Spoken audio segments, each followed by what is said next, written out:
Xətirələrdə qalmışam ay ayxan, elə bilirlər qocalmışam ay ayxan. Bunlar mənim torbamı tikməyə gəlir, gəlin görək kim kimi sökməyə gəlir. Çempionun medalı çıxdı əlindən, çox ismişdi bakalı çıxdı əlindən.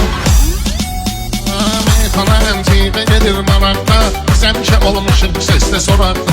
Buna dikindən keçib otursun qıraqda, elə bilirdi şəkər buraq küməyə gəlir, elə bilirdi şəkər buraq küməyə gəlir.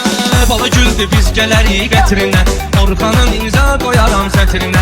Eybi yox dəymə uşağın xətrinə, o da həyata qayıbını çəkməyə gəlib, o da həyata qayıbını çəkməyə gəlib. O yerdə xətrimi istəyirlər, görməmişəm rəşadlar inciyirlər. Baxma bunlar mənəm deyirlər, yenə xilidar mənə göz dikməyə gəlib, yenə xilidar mənə göz dikməyə gəlib. Bunlardan inkişaf çıxmayıb heç bax, cahilin sözü saf çıxmayıb heç bax, ölüm bədə xilaf çıxmayıb heç bax.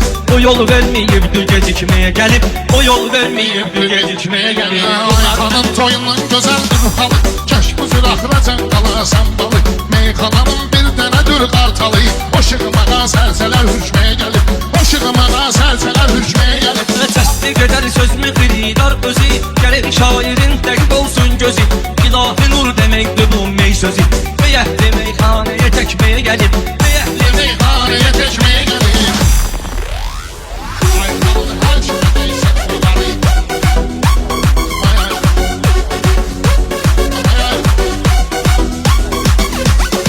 Ayxanın çoxdur maşallah zəfəri.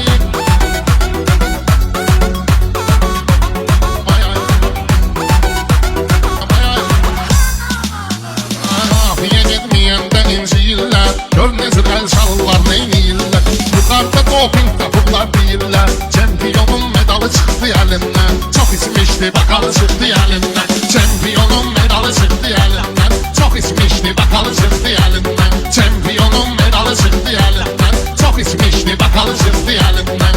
10 manat yığdı xəridi elədi, qoyub özün af yorluğa bicdi elədi.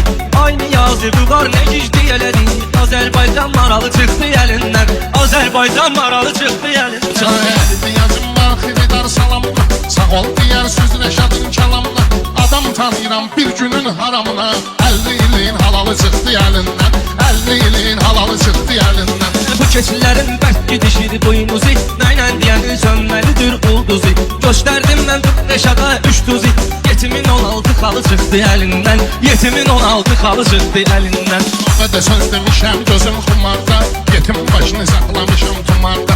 Yuxarı mən elə yüklədim xumarda, müziği vardı bahalı çıxdı əlindən, müziği vardı bahalı çıxdı əlindən. Çox aşiqin ahı ellərə düşdü, küləklərə qarışıb yellərə düşdü. Kərəm yandı Məcnun çöllərə düşdü, çox aşiqin vüsalı çıxdı əlindən, çox aşiqin vüsalı çıxdı əlindən. Məni axmaqlamaq istəyirdi, bəxtimizi bağlamaq istəyirdi, lələtəfədə saxlamaq istəyirdi. Nalladılar şakalı çıxdı əlindən, nalladılar şakalı çıxdı əlindən. Bunlar mənim torbamı tikməyə gəlir, gəlin görək kim kimi sökməyə gəlir. Çempionun medalı çıxdı əlindən, çox içmişdi bakalı çıxdı əlindən.